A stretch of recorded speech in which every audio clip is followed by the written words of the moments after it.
जाते हैं, अक्सर आपने सुना और देखा जरूर होगा, जहां पर दो प्यार करने वालों में से एक बिछड़ जाता है या फिर अगर उन लोगों की शादी नहीं होती है तो कई लोग ऐसे हैं जो सुसाइड कर लेते हैं। लेकिन आज एक ऐसी घटना निकलकर सामने आई है जहां पर यह देखने को मिला है कि एक प्रेमी ने पहले अपनी प्रेमिका को गोली मारी है, उसके बाद आत्महत्या कर ली है। जी हाँ, ये सनसनीखेज मामला बिहार के सासाराम से निकलकर सामने आया है, जहां पर डबल मौत ने इलाके में हड़कंप मचा दिया है।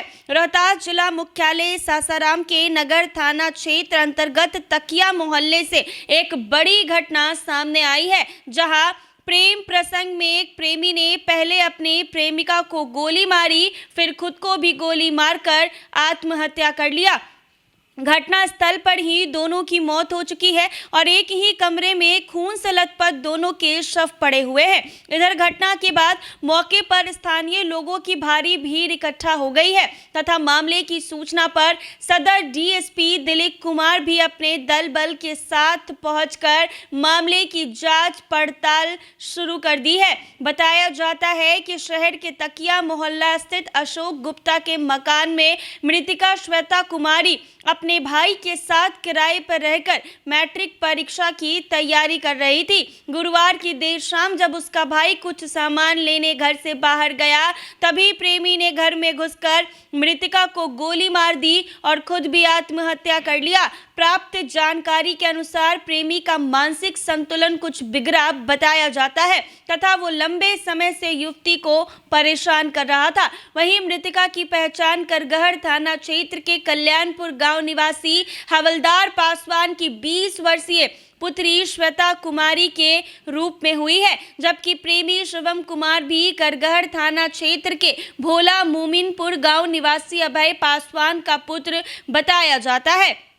ऐसे में वहीं घटना की सूचना पाकर घटनास्थल पर पहुंच चुके एफएसएल की टीम द्वारा घटनास्थल से सबूत जुटाए जा रहे हैं। एसपी ने बताया है कि घटनास्थल से 2 शव बरामद किए गए हैं और दोनों ही नाबालिग हैं। फिलहाल एफएसएल की टीम द्वारा सबूत जुटाया जा रहा है। पुलिस को घटनास्थल से हथियार भी बरामद हुआ है। उन्होंने बताया है कि मृतक और मृतिका एक ही विद्यालय में पढ़ाई करते थे तथा पिछले 1 साल से एक मकान के अगल बगल के कमरे में किराए पर रहते थे। हालांकि हाल ही में मृतिका अपने मामा और भाई के साथ एक दूसरे के मकान में शिफ्ट हो गई, जहां यह घटना कारित हुई है। एसपी के अनुसार युवक के कमरे से एक सुसाइड नोट प्राप्त हुआ है और पुलिस मामले की गहनता से जांच कर रही है। मामले में मृतिका के मामा पिंकू कुमार ने बताया है कि घटना के वक्त वह घर से बाहर अंडा लेने गया था। जब घर आया तो देखा कि कमरे का दरवाजा अंदर से बंद है और काफी पीटने के बाद भी नहीं खुला। इसके बाद उसने आसपास के लोगों को इकट्ठा किया और दरवाजा तोड़कर जब देखा गया तो सभी के होश उड़ गए। लथपथ खून से दोनों युवक युवती एक ही बेड पर पड़े हुए थे और हथियार भी पड़ा हुआ था, जिसके बाद लोगों ने घटना की सूचना पुलिस को दे दी और मोहल्ले और इलाके में हड़कंप मचा हुआ है। पुलिस प्रशासन क्या कुछ कह रही है वो जरा सुने आप लोग। हमें स्पष्ट हुआ है कि जो दोनों मृतक और मृतिका है, दोनों एक ही विद्यालय में पढ़ाई करते थे। उसके बाद गली के आगे कोने पे एक मकान है, उसमें उस मकान में पिछले 1 साल से दोनों अगल बगल के कमरे में रहे। 3 महीना पहले जो मृतिका है वो अपने मामा और सगे भाई के साथ इस मकान में जो घटनास्थल वहाँ लोग शिफ्ट हुए थे, उस लड़के से विवाद की वजह से परेशान होकर उसके बाद आज ये घटना कारित हुई है। जो लड़का है उसके कमरे की तलाशी लेने पर एक नोटबुक बरामद हुआ जिसमें 2 लाइन का सुसाइड नोट है, सुसाइड टाइप का नोट है। उसके बाद हम लोग आगे का अनुसंधान कर रहे हैं, बाकी की चीज़ें स्पष्ट हो जाएंगी। ये अभी तक ये स्पष्ट है कि दोनों एक ही स्कूल में पढ़ते थे, एक दूसरे को जानते थे और एक ही बिल्डिंग में रहते थे।